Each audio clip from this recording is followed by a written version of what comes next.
Hi friends, this is your friend sudhakarvemagiri. So అందరూ బాగున్నారని అనుకుంటూ, అందరూ బాగుండాలని కోరుకుంటూ మరొక మారు మిమ్మల్ని అందరినీ కూడా ఇంగ్లీష్ లెర్నింగ్ అసిస్టెంట్ అనే యూట్యూబ్ ఛానల్కి మిమ్మల్ని వెల్కమ్ చేస్తూ ఉన్నాను. మరి ఈరోజు మనం రోడ్డు మీద సరదాగా నడుచుకుంటూ వెళ్ళిపోదామా? సరదాగా రోడ్డు అనే కాన్సెప్ట్ మీద మాట్లాడుకుందామా? ఇప్పుడు నాకు లిబర్టీ ఉంది, నాకు ఫ్రీడమ్ ఉంది, నాకు స్వతంత్రం ఉంది. అలాగని చెప్పి నేను రోడ్డు మధ్యలో కూర్చొని నా ఇష్టం వచ్చినట్టు చేస్తానంటే బాగుంటుందా? బాగోదు కదా. అంటే ప్రతిదానికి కూడా మనకు స్వతంత్రం ఉంది కదా అని చెప్పి మన ఇష్టం వచ్చినట్టు చేయడం అనేది అయితే ఉండకూడదు. సో మరి అలాంటి టాపిక్ ఒకటి మనం మాట్లాడుకుందాం ఈరోజు. ఈ పాటికి మీకు అర్థమయ్యే ఉంటుంది, ఎవరైనా ఇంటర్మీడియట్ స్టూడెంట్స్ ఉంటే మీకు అర్థమై ఉంటుంది ఈరోజు టాపిక్.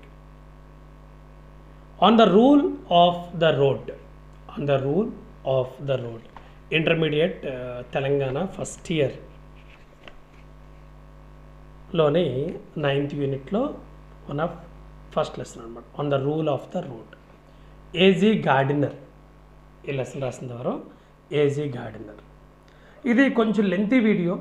అంటే నాకు తెలిసి ఈ ఒక్క వీడియో ఫస్ట్ నుంచి లాస్ట్ వరకు కానీ మీరు చూడగలిగితే మీకు ఎగ్జామ్లో ఎటువంటి అనోటేషన్స్ వస్తాయి, లేకపోతే ఎగ్జామ్లో ఎటువంటి ఎస్ఏ క్వశ్చన్స్ రావచ్చు, పారాగ్రాఫ్ క్వశ్చన్స్ రావచ్చు అనేది కూడా నేను మీనింగ్స్తో పాటు, సమరీతో పాటు, లెసన్ ఎక్స్ప్లెనేషన్స్తో పాటు ఎనోటేషన్స్ అండ్ పారాగ్రాఫ్ క్వశ్చన్స్ కూడా మనం డిస్కస్ చేసుకుందాం. So it may be lengthy video. మరి లాస్ట్ వరకు వింటే మీరు ఇంకా మళ్ళీ ఈ లెసన్ మరొకసారి వినాల్సిన అవసరం ఉండదు అని నేను ఘంటాపదంగా అయితే నేను చెప్పగలను. Okay, right. సో ఓకే, ఆ నమ్మకంతో వినండి. ఖచ్చితంగా మీ నమ్మకాన్ని అయితే వమ్ము చేయను. Okay, right. సో ఒకసారి మనం సమరీ చూద్దాము. First summary in English. A G Gardiner was a great essayist in the 19th century. His essays are humorous but instructive. On the Rule of the Road is an essay convincing the fact that rights should be guarded by responsible cities. Rights should be guarded by responsible cities. అంటే అర్థం ఏంటంటే హక్కులనేవి బాధ్యతల చేత కాపాడబడాలి. అది హక్కులనేవి బాధ్యతల చేత కాపాడబడాలి. That is very important. So the writer takes a small incident with a stout lady. మరి ఒక లావుపాటి అమ్మాయిని ఉదాహరణగా తీసుకుంటాడు. She tells that she has a right to walk anywhere on the road. So ఏం చెప్తారంటే ఆమె రోడ్డు మీద ఎక్కడికైనా నడవడానికి ఆమెకు హక్కు కలిగి ఉంది అని చెప్తాడు. Then it is told that vehicles like the cab and van can also go over pavement. మరి ఇంకా అని చెప్తారంటే కారు మరియు వ్యాన్ వంటివి కూడా రోడ్డు వదిలి ఖాళీ నడక పేమెంట్ మీద రాగలవని కూడా చెప్పబడింది. Then there will be lot of disturbance. ఒకవేళ అవి రోడ్డు కాకుండా ఈ పేమెంట్ అంటే మనుషులు ఎవరైతే నడుస్తూ ఉంటారో దాని మీద కానీ కార్లు కానీ లేకపోతే వెహికల్స్ ఇవన్నీ వ్యాన్స్ కానీ రాగలిగితే అప్పుడు చాలా డిస్టర్బెన్స్ ఉంటుంది కదా, చాలా ఇబ్బంది ఎదుర్కొంటాం కదా. So individual liberty shall not be object social responsibility. అందుచేత మన వ్యక్తిగత స్వేచ్ఛ అనేది సాంఘిక స్వేచ్ఛని ఆటంకపరచకూడదు. వన్ సెకండ్, మరోసారి రిపీట్ చేస్తున్నాను. Individual liberty shall not object social responsibility. వ్యక్తిగత స్వేచ్ఛ సాంఘిక స్వేచ్ఛను ఆటంకపరచకూడదు. Okay, next another example belongs to the duty police man. మరి డ్యూటీలో ఉన్న పోలీస్ మ్యాన్ గురించిన మరొక ఉదాహరణ చూద్దాము. At this Piccadilly circus. ఇక్కడ పికాడిల్లీ సర్కస్ అనేది ఏంటంటే వెస్ట్ మినిస్టర్లో ఒక రోడ్డు అనమాట. ఓకే, పికాడిల్లీ ఆ రోడ్డు దగ్గర సర్కస్ ఉంది. Okay, Piccadilly circus A busy center, the policeman extends his hand stopping the vehicle. So Piccadilly circus అనే ఒత్తిడిగా ప్రయాణాలు కలిగిన సెంటర్లో వాహనాన్ని ఆపడానికి ఒక పోలీస్ తన చేతిని అడ్డంగా చూపుతూ ఉంటాడు. Okay, so one should not think that he interferes with one's own liberty. So మరి అతను చేతి చూపించాడు, ఆపమన్నాడు కదని చెప్పి అతడు మన స్వేచ్ఛను ఆటంకపరుస్తున్నాడని అనుకోకూడదు. ఓకేనా? So controlling private liberty is to safeguard social liberty. అంటే వ్యక్తిగత స్వేచ్ఛను నియంత్రించడం అనేది సాంఘిక స్వేచ్ఛను కాపాడడానికే కదా, అంటే సోషల్ లిబర్టీని కాపాడడానికే కదా, అదే కదా ముఖ్య ఉద్దేశం. Okay, and there are personal interest to individuals. Of course వ్యక్తులకి స్వంత ఇష్టాలు ఉంటాయి. ఓకే, వ్యక్తులకి స్వంత ఇష్టాలు ఉంటాయి. They can wear a dress of their own interest. So వారు తమకిష్టమైన డ్రెస్ను వాళ్ళు వేసుకోవచ్చు. They can have their own hair dresses and they can have their own food habits. So వాళ్ళు తనకి ఇష్టం వచ్చిన విధంగా వాళ్ళ వెంట్రుకలు పెంచుకోవచ్చు, వాళ్ళకి ఇష్టమైనట్టు ఆహారపు అలవాట్లు కలిగి ఉండొచ్చు. They have freedom to have likes and dislikes. వారు తమ ఇష్టాలను కలిగి ఉండే స్వేచ్ఛ వాళ్ళకు ఉంది. All this is like A Kingdom of is own. మరి ఇదంతా కూడా వారు రాజ్యంగా వాళ్ళ సొంత సామ్రాజ్యంలో ఉండేటట్టు ఉండొచ్చు, వాళ్ళ సొంత రాజ్యంలో ఉండేటట్టు ఉండొచ్చు. He may not come out of his Kingdom. ఆ బహుశా ఆ కింగ్డమ్లోంచి, ఆ రాజ్యంలోంచి అతను బయట రాలేకపోవచ్చు. If a person wants to play on his musical instrument in his own house after certain time in the night, it is objectionable to others. Okay, నాకు ఇష్టం వచ్చింది కదా అని చెప్పి నేను నాకు ఇష్టమైన స్టైల్లో నేను మ్యూజిక్ కొట్టుకుంటాను, సంగీతాన్ని ప్లే చేస్తాను, ఇలా వాద్యాన్ని కొట్టుకుంటాను అని రాత్రి కొంత సమయం దాటిన తర్వాత చేస్తే ఇట్ ఈజ్ అబ్జెక్షనబుల్. అది ఇతరులకు అభ్యంతకరం కదా. If does not become good on the social contract a citizen must have. మరొక పౌరుడికి ఉండవలసిన సాంఘిక కట్టుబాటుకి ఇది మంచిదిగా ఉండదు కదా. Okay, next. So the writer concludes telling that, అందువల్ల రైటర్ మనకి ఏం చెప్తున్నాడంటే one should test himself and his behaviour before going against others. అంటే తనను గురించిన తన ప్రవర్తన గురించి పరీక్షించుకోవాలి. అంటే మనకి చాలా సెంటెన్స్లు అక్కడెక్కడ కనబడుతూ ఉంటాయి. మన కంటిలో ఉన్న నలుసును మనం తీసుకోకుండా పక్కోడి కంటిలో ఉన్న నలుసును ఎలా వేలెత్తి చూపించగలం?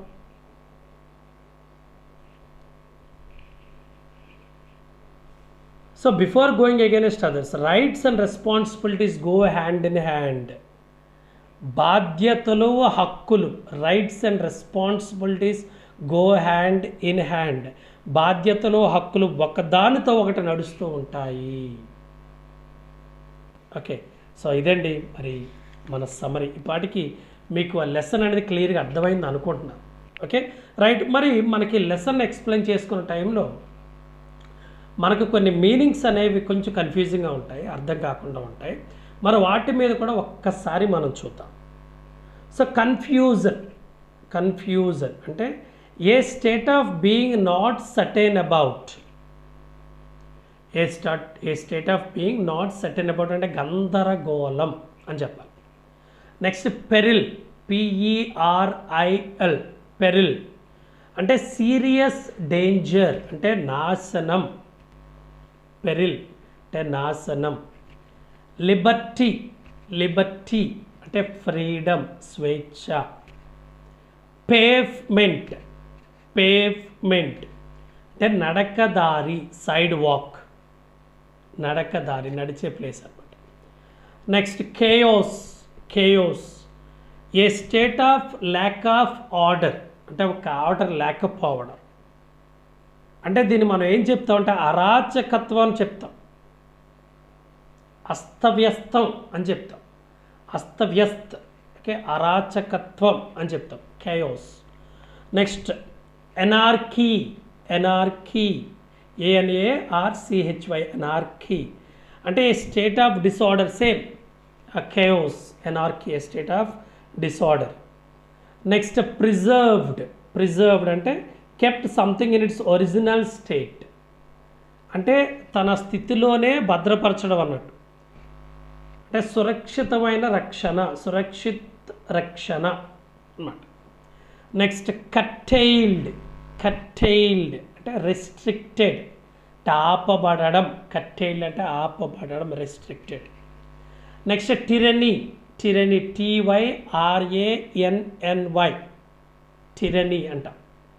TYRANNY టిరనీ అంటే క్రూయల్ యూజ్ ఆఫ్ పవర్, అంటే నియంతృత్వము, అధికారాన్ని ఎలాగైనా వినియోగించుకోవడం అన్నట్టు, నియంతృత్వము.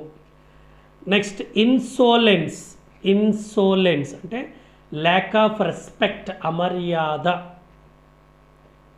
Okay, insolence. Next outrage, outrage an event that is violent అంటే హింసాత్మకంగా ఉండడం.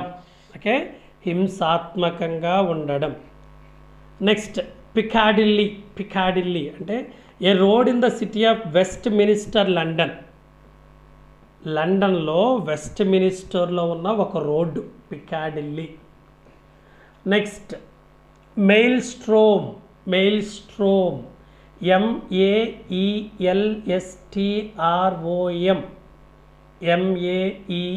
MEAELSTROM mail storm.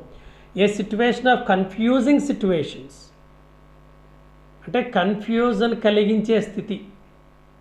Okay, maelstrom అంటే కన్ఫ్యూజన్ కలిగించే స్థితి అనమాట. నెక్స్ట్ ఇండిఫరెంట్, అయిష్టత, showing no interest. Accommodation, okay, accommodation అంటే అగ్రిమెంట్ బిట్వీన్ టూ, సో అంటే ఒక అనుకూల ఒప్పందం. ఓకే, ఒక అనుకూల ఒప్పందం. Next enquire, to ask for information, ఒక విషయం తెలుసుకోవడం. Okay, next champagne, champagne CHAMPAGNE, champagne అంటే ఎ స్పార్క్లింగ్ వైన్, మెరుస్తున్న ద్రాక్షారసం, షాంపెయిన్. నెక్స్ట్ షాండీ, షాండీ అంటే beer mixed with soft drink, మామూలు డ్రింక్తో కలిపిన బీరు. నెక్స్ట్ రెడిక్యులస్, రెడిక్యులస్ అంటే అన్రీజనబుల్, వ్యతిరేకంగా. నెక్స్ట్ ట్రాంబోన్, ట్రాంబోన్ అంటే లార్జ్ బ్రాస్ మ్యూజికల్ ఇన్స్ట్రుమెంట్, ఒక ఇత్తడి సంగీత వాయిద్యము. Okay, large brass musical instrument, ఒక ఇత్తడి సంగీత వాయిద్యము. Okay, right. ఇప్పుడు మనం సరదాగా లెసన్లోకి వెళ్దాం. So people quite often fight for their rights. Okay, చాలామంది కూడా వాళ్ళ హక్కుల కోసం పోరాడుతూ ఉంటారు. Have you ever come across a person who always thinks about his or a responsibilities? మీరు ఎప్పుడైనా ఎటువంటి పర్సన్ అయినా చూసారా వాళ్ళు ఎప్పుడు నా రెస్పాన్సిబిలిటీ, నా హక్కులు ఇవి, ఇది నా రైట్, నేను ఎలా ఉండొచ్చు, ఎలా ఉండకూడదు అనేది ఎవరినైనా చూసారా అలాగా? What is the relationship between the rights and responsibilities? హక్కులు మరి బాధ్యతల యొక్క సంబంధం ఏంటి? Is there a connection between liberty and duty? స్వేచ్ఛకి మరి బాధ్యతకి మరి ఏమైనా కనెక్షన్ ఏమైనా ఉందా? Read on to find it. Okay, so Alfred George Gardiner, ఆయన 1865లో పుట్టారు, 1946లో చనిపోయారు. Was a British journalist and essayist. He wrote many articles under pseudonym, pseudonym అంటే మారు పేరు, ఓకే, నాట్ రియల్ నేమ్ అనమాట, వేరే పేరు పెంచి రాయడం. Of Alpha of the plough, ఆయన పెంచిన పేరు ఏం పేరు? Alpha of the plough. His essays are elegant, humorous and are of human interest, చాలా గొప్పగా ఉంటాయి, చాలా ఇంట్రెస్ట్గా ఉంటాయి. ప్లస్ అవన్నీ ఎలా ఉంటాయంటే మనకి కామెడీ, సరదాగా ఉన్నట్టు ఉంటాయి అన్నమాట. He has the unique ability to teach the basic truths of life in an essay and amusing manner. అతను ఏంటంటే ఒక ఎస్సేని కానీ లేకపోతే మనకి ఏదైనా చెప్పాలనుకున్నప్పుడు దాన్ని మనకి ఎలాగైతే అర్థమవుతుందో ఆ విధంగా చెప్పడం అనేది అతనికి అలవాటు అనమాట. సో మరి ఆయన రాసిన కొన్ని నవల్స్ రైటింగ్స్లో కొన్ని ముఖ్యమైనవి ఏంటంటే పిల్లర్స్ ఆఫ్ సొసైటీ అనేదాన్ని 1913లో రాశారు. పెబల్స్ ఆన్ ద షోర్ 1916లో రాశారు. లీవ్స్ ఇన్ ద విండ్ 1919లో రాశారు. And many furrows 1924 are some of his best known writings. Okay, right. So ఇప్పుడు మనం టెక్స్ట్లోకి వెళ్ళిపోదాం.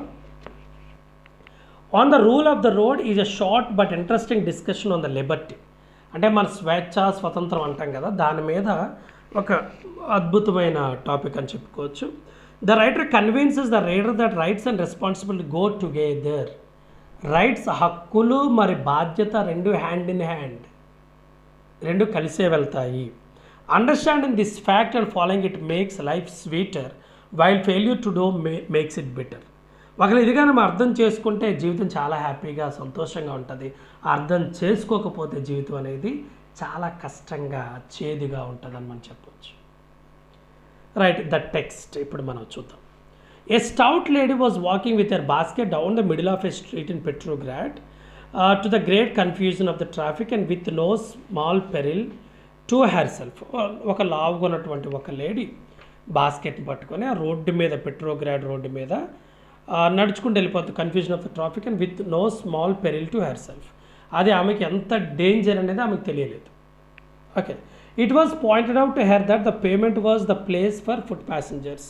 సో ఆమె ఏం చెప్పిందంటే ఒక పేమెంట్ అనేది ఎవరు నడిచి వెళ్ళే వాళ్ళకి ఒక దారి కదా అని అక్కడ ఉంది. బట్ షీ రిప్లైడ్, కానీ ఆమె ఏం రిప్లై ఇచ్చింది? I'm going to walk wear ever I like, we have Liberty నా. సో నాకు ఇష్టం వచ్చిన ప్లేస్లో నేను నడుస్తాను, నాకు స్వతంత్రం ఉంది. It did not occur to the dear old lady that if liberty entitled the foot passenger to walk down the middle of the road, it is also entitled the cab driver to drive on the pavement, and that the end of such liberty would be universal chaos. So okay fine, so నీకు స్వేచ్ఛ ఉంది కాబట్టి road మధ్యలో నడుస్తాను అంటున్నాం. మరి అదే స్వేచ్ఛ క్యాబ్ డ్రైవర్స్ కానీ, లేకపోతే లారీస్ కానీ, లేకపోతే బస్సెస్ కానీ అదే స్వేచ్ఛను ఉపయోగించుకొని వాళ్ళు పేమెంట్ మీద వెళ్తానంటే చాలా డిస్టర్బెన్సెస్ దారి తీయదా?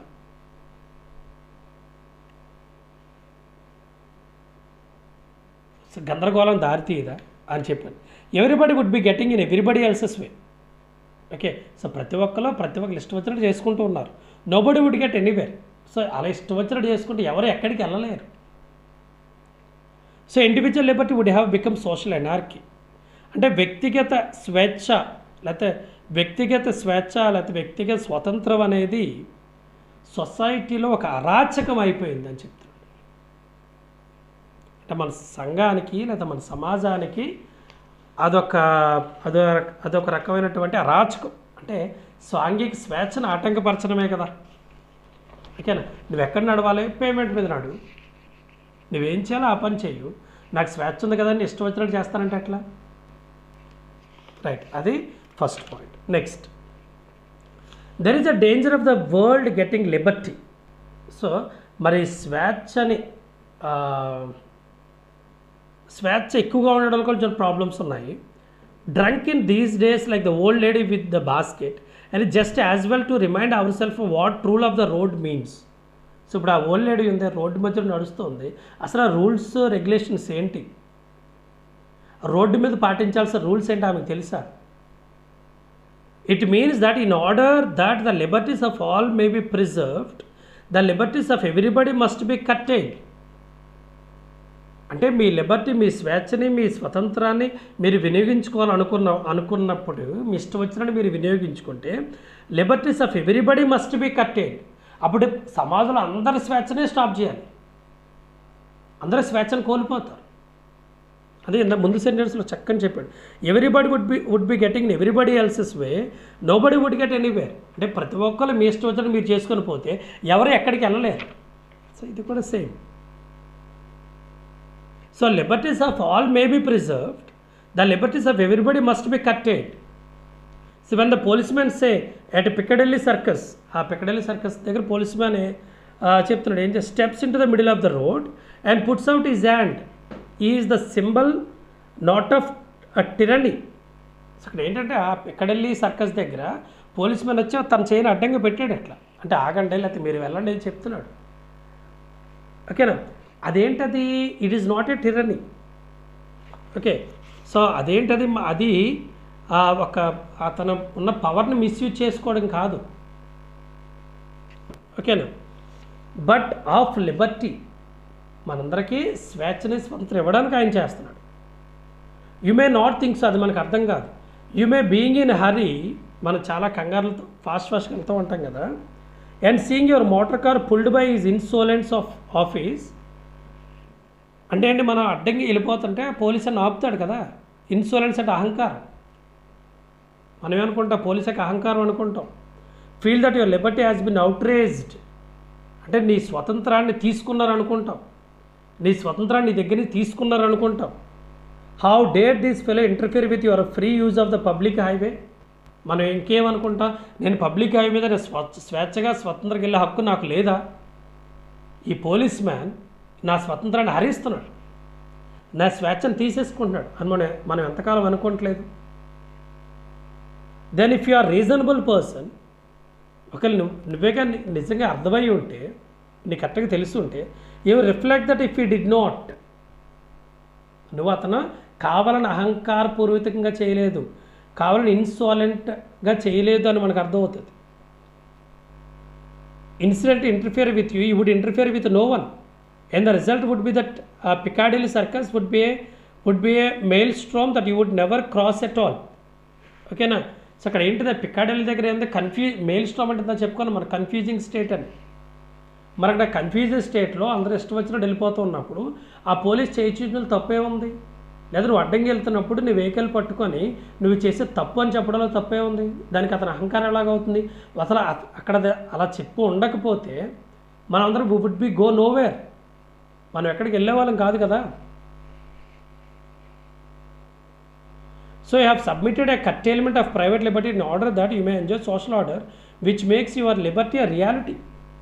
అక్కడ ఏంటంటే అక్కడ నీ స్వతంత్రాన్ని కట్ చేయడం ద్వారా, కట్టెలు స్టాప్ చేయడం ద్వారా మనకున్న స్వేచ్ఛను మనం కంప్లీట్గా ఉపయోగించుకున్న వాళ్ళు అవుతాం. ఓకేనా? అక్కడ అంతేగా నీ స్వేచ్ఛను తీసేసినట్టు కాదు. నెక్స్ట్ థర్డ్ పాయింట్ చూద్దాం. Third paragraph. Liberty is not A personal affair only but social contract. So Liberty అనే స్వేచ్ఛా స్వతంత్రం అనేది నీ ఒక్కరికి సంబంధించింది కాదు, సంఘానికి కూడా సంబంధించింది. అది it is an accommodation of interest, అంటే అందరి యొక్క ఇంట్రెస్ట్ల కలయిక. In matters which do not touch anybody else's liberty of course I may be as free as I like. అంటే నేను పక్కోడిని బాధ పెట్టినంతకాలం, లేదా పక్కోడిని నా వాళ్ళు ఇబ్బంది పడనంతకాలం నేను ఫ్రీగా ఉండొచ్చు, నేను ఏం కావాలో చేయొచ్చు, ప్రాబ్లం ఏం లేదు. If I choose to go down the Strand in a dressing gown with long hair and bare feet who shall say me nay. If I choose to go down the Strand అంటే thread అనమాట, in a dressing gown with long hair, పెద్ద తల పెంచుకొని, and bare feet, చెప్పులు లేకుండా వెళ్ళొచ్చు. Who shall me say no, ఎవరు no చెప్తారు? ఎవరు నో చెప్పలేరు కదా. You have the liberty to laugh at me, నువ్వు నన్ను చూసి నవ్వే అధికారం, నవ్వొచ్చును, నీకు ఆ స్వతంత్రం ఉంది. But I have the liberty to indifferent to you, నేను నీకులా ఉండకపోవచ్చు, నేను వేరే విధంగా ఉండే స్వతంత్రం నాకుంది. సో నాకు నేను అయిష్టత చూపించగలను. And if I have fancy for dyeing my hair or waxing my mustache, which even forbid, or wearing a tall hat, a frock coat and sandals, or going to bed late, getting up early, I shall follow my fancy and ask no man's permission. అంతే కదా. ఇప్పుడు నా hair dyeing చేయించాలి, లేకపోతే నా యొక్క ముస్టేచ్, నా మీసాన్ని నేను వ్యాక్సింగ్ చేయాలి, రిమూవ్ చేయాలి. Or wearing a tall hat, ఒక హ్యాట్ నేను వేసుకోవాలి, లేదా ఫ్రాక్ కోట్, ఒక కోట్ని వేసుకోవాలి, లేకపోతే శాండిల్స్ వేసుకోవాలి. Or going to bed late, bed పడుకోవడానికి లేట్గా వెళ్ళొచ్చు. అండ్ గెటింగ్ అప్ ఎర్లీ, నేను తొందరగా లెగవచ్చు. And I shall follow my fancy, నాకు ఇష్టం వచ్చిన నేను ఉండొచ్చు. And ask no man's permission, ఇవన్నీ చేయడానికి ఎవరి పర్మిషన్ అడగాల్సిన అవసరం అయితే లేదు కదా. I shall not enquire of you whether I may eat mustard with my mutton. Sir నేను ఎంక్వైర్ చేయాల్సిన అవసరం లేదు, నేను మస్టర్డ్తో తినాలి, లేదా మా మటన్ మస్టర్డ్ తినాలి అని అడగాల్సిన అవసరం అయితే లేదు కదా, పర్మిషన్ తీసుకోవాల్సిన అవసరం అయితే లేదు కదా. I may like mustard with my mutton and you will not ask me whether you may be Protestant or Catholic. So నువ్వు ప్రొటెస్టెంట్వా క్యాథలిక్ వాడిని అని అడగాల్సిన అవసరం లేదు. Whether you marry the dark lady or fair lady, నువ్వు dark లేడీని పెళ్లి చేసుకున్నావా లేకపోతే ఫెయిర్ లేడీని పెళ్లి చేసుకున్నావా అని అడగాల్సిన అవసరం లేదు. You may prefer Ella Wheeler Wilcox or Wordsworth or champagne to shandygaff. ఓకేనా. సో నువ్వు ఏదన్నా నువ్వు చేయొచ్చు. షాండీ అంటే beer mix with soft drink అని చెప్పుకున్నాం కదా, షాండీగాఫ్. ఓకేనా. షాంపెయిన్ ఉండొచ్చు, అంటే వైన్ తాగొచ్చు, లేదంటే బియర్తో మిక్స్ చేసిన సాఫ్ట్ డ్రింక్ తాగొచ్చు. లేకపోతే ఎల్లా విల్లాక్స్ అంటే ఈయనంటే అమెరికన్ ఆథర్ అండ్ పోయిట్ అనమాట. ఆయన బుక్స్ నేను చదవచ్చు. లేదా words worth a romantic poet అట్ట. సో ఆయన బుక్స్ నేను చదవచ్చు, నా ఇష్టం అయితే నేను చేసుకోవచ్చు కదా, నేను ఎవరు అడగట్లేదు కదా. So in all these and 1000 other details you and I please ourself and ask no one's leave. అని పైన చెప్పిన దాని ప్రకారం ఇంకా చాలా ఉన్నాయి, థౌజండ్స్ అండ్ థౌజండ్స్. మనం వేరే వాళ్ళు ఎవరిని కూడా పర్మిషన్ అడగాల్సిన అవసరం లేదు. నీకు ఇష్టం వచ్చిన నువ్వు ఉండొచ్చు, నాకు ఇష్టం వచ్చిన నేను ఉండొచ్చు. We have a whole kingdom. So మనకు పెద్ద సామ్రాజ్యం ఉంది, పెద్ద రాజ్యం ఉంది. In which we rule alone. ఆ సామ్రాజ్యంలో, ఆ రాజ్యంలో మనకు మనమే రూల్ చేసుకుంటాం. Can do what we choose, be wise or ridiculous. So మనం ఎలా ఉండాలో మనం చూస్ చేసుకుంటాం. తెలివిగా ఉండొచ్చు, లేకపోతే హాస్యాస్పదంగా ఉండొచ్చు, harsh or easy, and conventional or odd, అందరిలాగా ఉండొచ్చు, లేకపోతే అందరిగా డిఫరెంట్గా ఉండొచ్చు. But directly we step out of that kingdom, ఆ రాజ్యంలోంచి బయటకు వచ్చినప్పుడు our personal liberty of actions becomes qualified by other people's liberty. అంటే మనం చేసే ప్రతి పని కూడా మిగతా ప్రజల యొక్క, మిగతా వారి యొక్క స్వతంత్రాన్ని దెబ్బతీయకుండా, వాళ్ళ స్వతంత్రాన్ని మనం తీసుకోకుండా, లేకపోతే మన స్వతంత్రం వల్ల వాళ్ళు ఇబ్బంది పడకుండా ఉండవలసిన సమయం అనేది వస్తుంది. Our personal liberty of action becomes qualified by other people's liberty. I might like to practise the trombone from midnight till 3 in the morning. So trombone అనేది నేను మిడ్ నైట్ నుంచి మార్నింగ్ 3 వరకు నేను ప్లే చేయొచ్చు. If I went on the top of Helvellyn to do it, I could please myself. But if I do it out in the streets, so Helvellyn అనే ప్లేస్కి వెళ్ళి నేను అక్కడ మ్యూజికల్ ఇన్స్ట్రుమెంట్ ప్లే చేసుకోవచ్చు, problem ఏం లేదు, అక్కడ ఎవరు అడగరు. But if I do out in the streets, ఒకవేళ వీధుల మధ్యలో చేస్తే, the neighbours will remind me that my liberty to blow the trombone must not interfere with the liberty to sleep in quiet. So అప్పుడు నన్ను వీధిలో గుర్తు చేస్తారు, okay నువ్వు ట్రాంబోన్ ప్లే చేసే లిబర్టీ నీకుంది, అలాగని చెప్పి మా నిద్రను చెడగొట్టే లిబర్టీ అయితే నీకు లేదు అని వాళ్ళు గుర్తు చేయొచ్చు. So there are lot of people in the world and I have to accommodate my liberty to their liberties. So ఇక ప్రపంచంలోనే ఒక్కడనే అయితే లేను కదా, చాలామంది ఉన్నారు నాతో పాటు. We are all able to forget this and unfortunately we are much more conscious of imperfections of others in this respect than of our own. So ఇటువేళ మనం ఏం చేస్తున్నామంటే, పక్కోడు ఏం చేస్తున్నాడు, వాడే తప్పులు చేస్తున్నాడు, వాడికే లిబర్టీ ఉంది, వాడే స్వతంత్రాలు అలాగా ఉపయోగించుకుంటున్నాడు, వాడు చేస్తున్నాడు. మన తప్పులు మనం ఎప్పుడు గమనించుకోమా? మనం చేసే పనులు ఇప్పుడు మనం ఎప్పుడు గుర్తు తెచ్చుకోం కదా, రైట్. సో ఇదండి మరి ఆ లెసన్లో ఉన్నటువంటి ఎక్స్ప్లెనేషన్ పార్ట్. అలాగే మనం ఒకసారి అనోటేషన్స్ కూడా చూద్దాం. Liberty is not personal affair only but A social contract. So Liberty అంటే పర్సనల్ అఫైర్ మాత్రమే కాదు, సోషల్ కాంట్రాక్ట్. సో ఫస్ట్ మనం ఎలా రాయాలి, ఇంట్రడక్షన్ రాయాలి. సో ఇంట్రడక్షన్ అంటే మనం ఏ రాస్తాం, ఆ సెంటెన్స్ ఎక్కడి నుంచి తీసుకున్నాం అని చెప్తాము. This sentence is taken from the essay on the rule of the road written by A G Gardiner. The essay is humorous but instructive. చాలా హాస్యాస్పదంగా ఉంటుంది, కానీ మనకి చాలా జాగ్రత్తలు చెప్తూ ఉంటుంది. It supports the fact that rights should be guarded by responsibilities. మరి ఇది ఏ కాంటెక్స్ట్లో తీసుకోబడింది అని దాని మీనింగ్ ఏంటి అంటే, while telling the importance of Liberty the writer describe certain interest of individuals. An individual has got freedom to wear a dress of his own interest.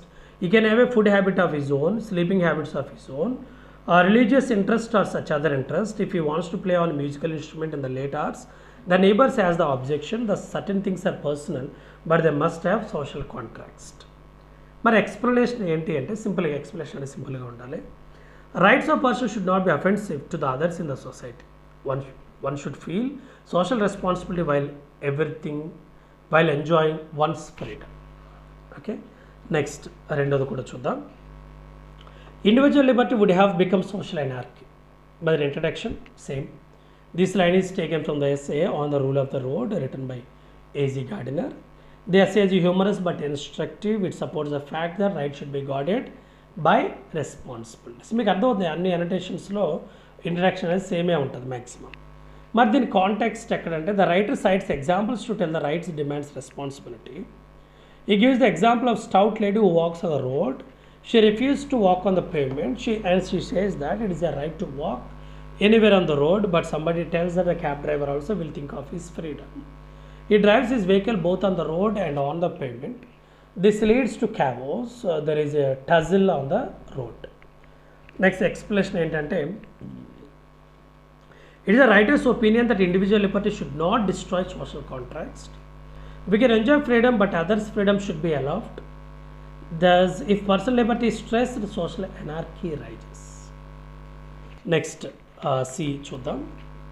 In all these and 1,000 other details, you and I please ourselves and ask no one's leave. Okay, అది ఇక్కడ given statement. Introduction మనకు తెలుసు కదా. It taken from the On Rule of the Road, written by aggardiner. The essay is a humorous but instructive. It supports the fact that right should be guided by the responsibilities. మరి ఇది ఏ కాంటెక్స్ట్లో తీసుకున్నది కూడా చూద్దాం. The writer explains that one has got a right to enjoy himself. He has his freedom in dress, haircut, wearing of hat, going to bed according to his will, taking food and selecting a life partner. As long as his habits are not offensive to the society around, they are accepted. If he wants to play on his musical instrument after midnight, the neighbors will not keep quiet, their sleep is disturbed, thus it becomes a social obligation. But explanation, the writer tells that one own little kingdom should not be an objection to others. Even though his freedom is accepted, should not cross the limits. Okay. Next, debit. We are liable to forget this, and unfortunately we are much more conscious of the imperfections of others in this respect than of our own. Introduction. This line is taken from the essay On the Rule of the Road, written by aggardiner. This essay is humorous but instructive. It supports the fact that right should be guarded by responsibilities. Okay, my context చూద్దాం. Context and meaning. At the end of the essay, the writer points out an important thing. The walking of the lady on the road, the objection to the policeman's caution, and such other things are to be avoided. The individual has liberty to have his own behavior, his own habits, and his own taste. But at the same time, there is the social obligation. His playing of music should not be disturb his neighbor's sleep. Before finding fault with others, he has to think about himself, causing problem to others. Then only the real meaning of liberty shall exist. Unfortunately, this is not found in the individuals. Next explanation. The writer concludes that everybody wants to find fault with others. They say that the others are causing difficulty. He wants to advise to have introspection. Then only the rule of the road, the liberty on the road, shall become successful. Okay, right. So paragraph questions kuda okkasari chuddaamu. Answer the following questions in about 100 words each. Describe the incident about the stout lady who walked down the middle of a street. What did we learn from it? Aggardiner wrote the interesting essay On the Rule of the Road. It is about liberty. It tells us about the responsibilities that one should understand. He gives example of a stout lady. She walks on the street instead of the pavement. Further, she says that she has the right to walk everywhere on the street. But Gardner points out that everyone has got a social responsibility.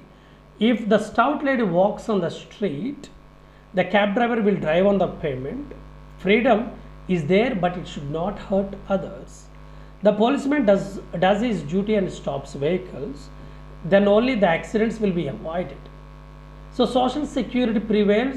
Thus we learn freedom without responsibility is dangerous. Next, second one. Explain with examples what the rule of the road means. So aggardiner wrote the interesting essay On the Rule of the Road. It is about liberty. It is about liberty. It tells about the responsibilities that one should understand. Okay. He gives interesting examples to explain the rule of the road. It is a general topic. Walking on the road is inevitable for every citizen. అంటే ప్రతి ఒక్కరు road మీద నడుస్తారు ఖచ్చితంగా. A stout lady walks on the street. She doesn't walk on the pavement and tells that she has liberty to walk anywhere, everywhere on the road. She forgets that cab driver can get freedom to go on the pavement. The policeman stops the vehicles. That doesn't mean he is interfering in the freedom of others. So the title means that one should know social responsibility while walking on the road. Even in other matters, one has to observe responsibilities along with the one's rights. Next, liberty is accommodation of interest. Elaborate with examples from the essay. Aggardiner wrote the interesting essay On the Rule of the Road. It is about liberty. It tells us about the responsibilities that one should understand.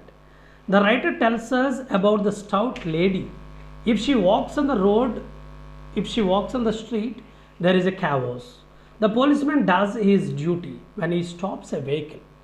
It is not interfering in others' freedom.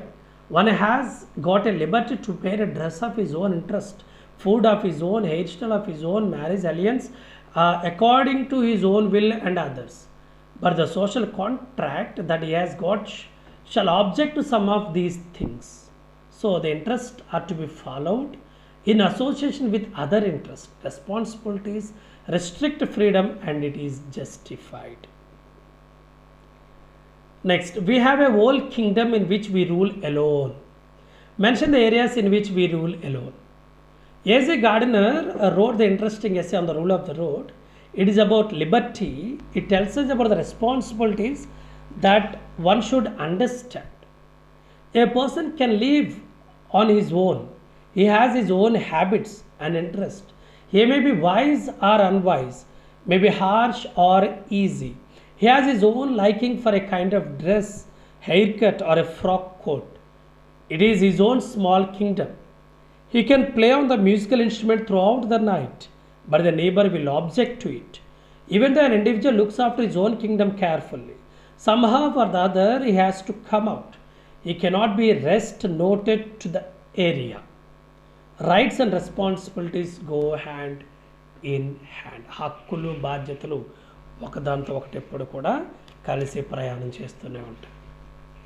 Right, ఇదేంటి మరి intermediate lesson, intermediate 9th యూనిట్లో ఉన్నటువంటి on the rule of the road written by A G Gardiner lesson యొక్క meanings, summary, lesson explanation, paragraph explanation, annotations and everything. Okay, right. So thank you for staying with me and encouraging me and for sharing and subscribing my YouTube channel. Really, I truly love you all. Okay, so have a happy day, great day ahead, and stay home, stay safe. Bye bye, take care.